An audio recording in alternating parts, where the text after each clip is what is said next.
हिंगोली शहरातील पोस्ट ऑफिसला जे आहे ते धमकीचा मेल आला आणि याच धमकीचा मेल आल्यानंतर जे आहे ते हेच हिंगोली शहरातील पोस्ट ऑफिस जे आहे ते पूर्णतः खुलं करण्यात आलं होतं.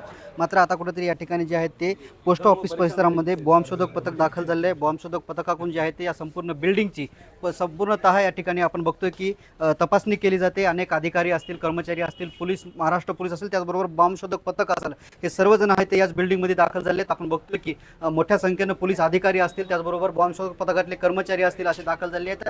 आपल्यासोबत सिटी पोलीस स्टेशनचे पोलीस निरीक्षक आहेत संदीप मोदे सर. काय सांगाल सर, पहिला मेल आला, तुमच्याकडे काय माहिती आली होती, नेमका परिस्थिती काय आहे?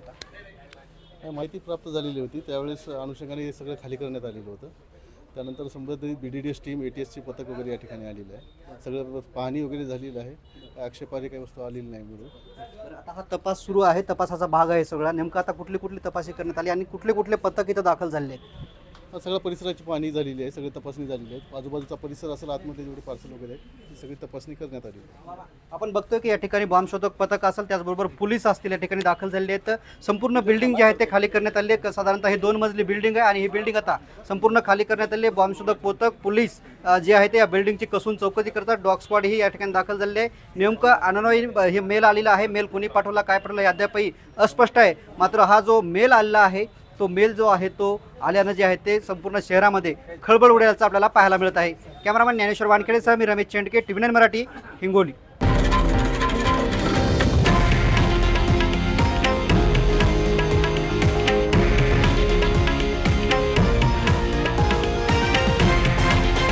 हे आहे देशातील नंबर 1 न्यूज नेटवर्क आणि आपण पाहत आहात TV9 मराठी, एकमेव.